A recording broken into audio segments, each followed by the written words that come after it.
For real? Yeah. That's a silver 7. Okay, the last number is a 6. Whenever you're ready, Do you Nicole. need a sound check from me, or am I okay? You sound great. You need white at all? I already got it Great. taken care I'm just going to trust that you You know how to spell my name? I do. Okay. So police, and you've told us that the reason that there are so many gunfire-related crimes that are not solved is that witnesses or people who might not have or might have information refuse to talk. How does this lack of cooperation complicate your job? Well, it makes it much more difficult to identify those responsible and bring them to justice. We are very confident that there are people who know who's doing the shooting, and for a number of reasons, they're not providing us with that information that helps us build a case to present to the county attorney to be prosecuted. Why do you think they're not coming forward? We're being told a number of reasons. One's a fear of retaliation, and we certainly understand that. But there's a number of options that individuals can take to provide us with that information and remain anonymous, and their safety will not be compromised. That's what we're asking. We continue to work very hard to build trust with the community, all members of the community, and legitimacy. And they are members of this community too, so they are at risk when bad individuals who choose to engage in this type of activity continues. So we're asking for everybody's help if they have information to any of these incidents that places people at risk.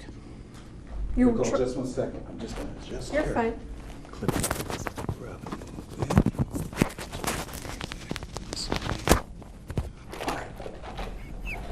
As you will. Great.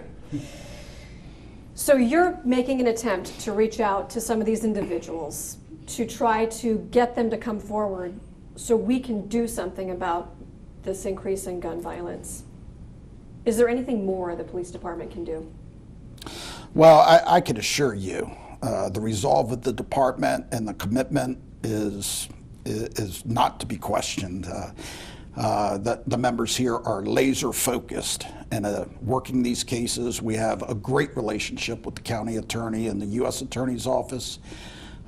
What we want to do is, again, establish the probable cause to place charges, to have charges placed and a case built for a successful prosecution. I think everyone agrees that individuals that engage in this type of activity have no place in our community, and if they are incarcerated, removed from our community is safer because these individuals are not shooting up our city. So you're needing the information to be able to move forward with charges to take them off the street? Primarily, yes. We have to build cases based on probable cause. We can't operate on hunches or opinions or that, this person may be responsible. We need information to be corroborated, and we have to have the evidence and the facts to build a case for a successful prosecution. That's what we need, is information to establish facts and probable cause. So you can't strong arm or coerce people into giving you information to get what you need to reduce the risk of gun violence. Yet, if I go to the grocery store or if I'm out with my friends at night and I know that there are people who are not giving you information, there's nothing more you can do to get them to give you that information, at least in this moment. How do I or anyone else in this community understand our risk at being an unintended target or a victim of gun violence? Well, again, that's my fear. Just like with the incident on Friday, the stray rounds that were fired, the individual was attempting to shoot somebody that they had some sort of altercation with. But the stray rounds struck the side of the Hy-Vee and one entered the Hy-Vee. a number of innocent people, bystanders engaging in everyday activity could have been struck, hurt, and or killed. That is a tremendous fear, and why it's increased our level of urgency to appeal to this community and appeal to people to assist the police in solving this incident. There was a marked Cedar Rapids squad car parked directly in front of the Wilson Hy-Vee when this happened. And that just demonstrates to me the brazenness of the individuals that engage in this type of activity. Other than encouraging people to come forward to help you with this problem, what more do you need as a department to help solve these crimes? Is there another group in the community that could be getting involved to help? Well, as you know, for more than the last year, almost 2 years now, we've been heavily engaged in the Group Violence Intervention Initiative. And when we began the GVI program, the missing piece of that was the community engagement, or the lack of the moral voice of the community. I was very optimistic throughout most of 2021 with the success of the GVI, that I think they had made a lot of advancements and progress with the custom notifications, and individuals were accepting the messages of the GVI and receiving the resources that were being offered. Foundation 2 now is very heavily involved in doing this work, and will continue to do this work, and we will continue their partnership.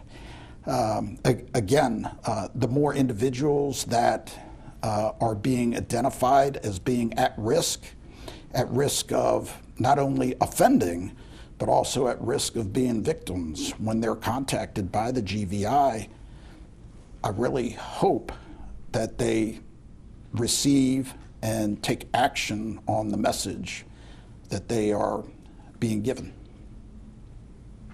Is the issue of gun violence getting worse in Cedar Rapids? We're seeing an increase, absolutely.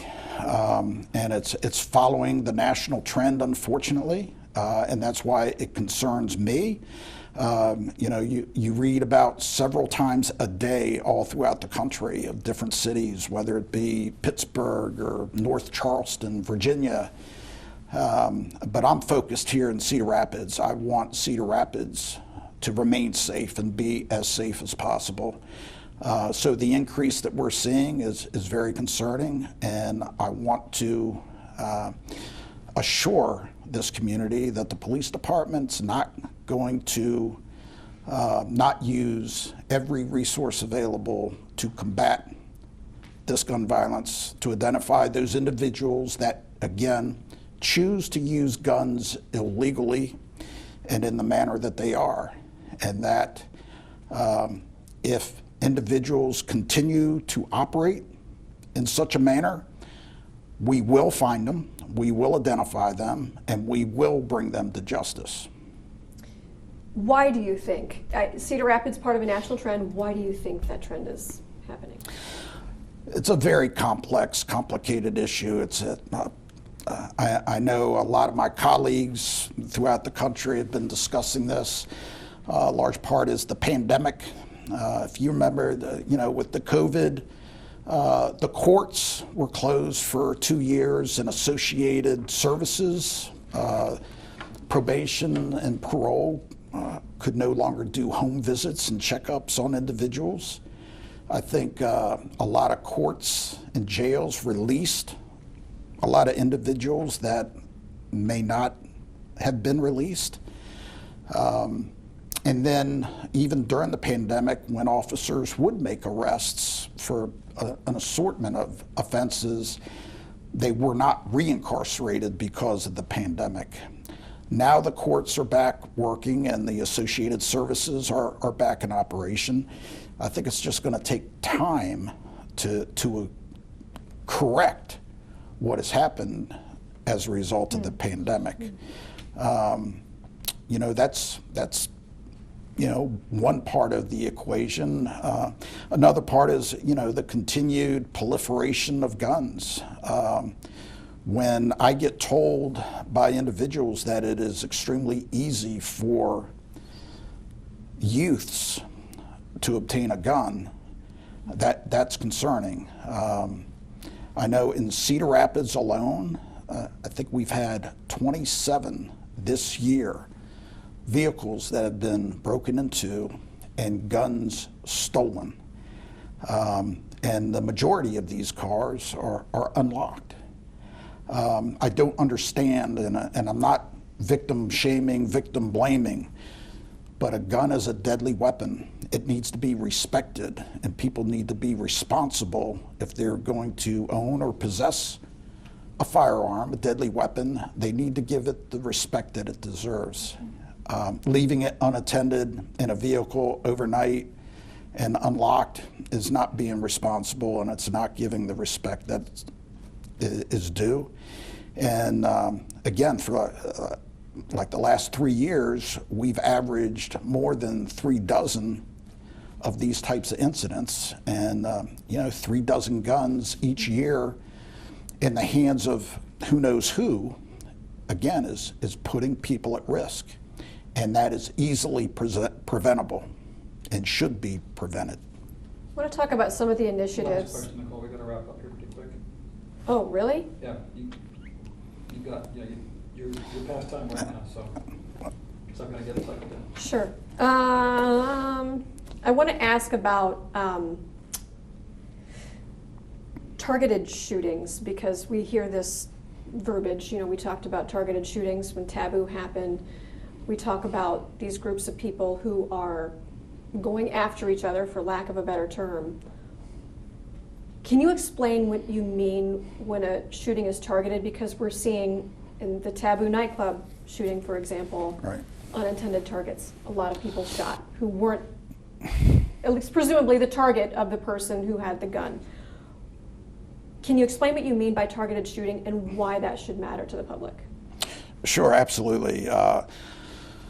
The majority of the shootings here in Cedar Rapids are targeted, meaning non-random, and they are the result, a number of reasons, but primarily due to an ongoing dispute or disagreement among individuals or groups, gangs, or the like, and they are so focused on some sort of retribution or retaliation that they are going to go after an individual or a member of that group. When they do, as in the, you know, again, the taboo with individuals, other individuals having guns, sometimes an incident will happen that people who are not the intended target will suffer injury or death. And I think that happened in Taboo. Again, that's still under investigation. I can't get into great details, but last Friday would have been a perfect example of where an individual was the target of another individual who attempted to take some sort of retribution or retaliation, and the stray rounds did not take effect to the intended target. I do one more. Sure. You got to wrap. Good. If you got time, Go ahead. Yeah, no, I feel so important about this topic and getting community buy-in and Sure. understanding. And this is a question, this is good, because this is a question that we've heard. Because we hear about the SET task force. I know that you were an ex officio member, you know, 5 years ago. We hear about, you know, GVI and some of these initiatives to try to reduce gun violence, and yet we see the problem. It's, you know, you're mentioning that Cedar Rapids is an increasing trend with gun violence following a national trend. Are these initiatives working? Because a lot of money is going into them. Are they worth it? I was extremely optimistic with the GVI. I saw and what I didn't hear proved to me that it was being successful. And what I didn't hear was, you know, a number of years ago, the level of frequency with the shootings and the associated violence. Again, as I said, in 2021, those declined. And I know from the individuals involved in the GVI that they were being successful. And we are still dedicated to the GVI and that concept. I do believe it's working, and it is worth it. Again, I think a number of factors are really contributing to the uptick, but I do not believe it's due to the failure or any shortcomings of the GVI. I just think that there are some circumstances that continue to force people to choose to engage in this type of illegal action. And again, I think this community doesn't deserve it and is not going to tolerate it. We are not going to tolerate it, and I can guarantee you that we will remain laser focused to identify those who continue to choose to engage in this type of activity. Okay. Thank you. Thank you. All right. Stop recording.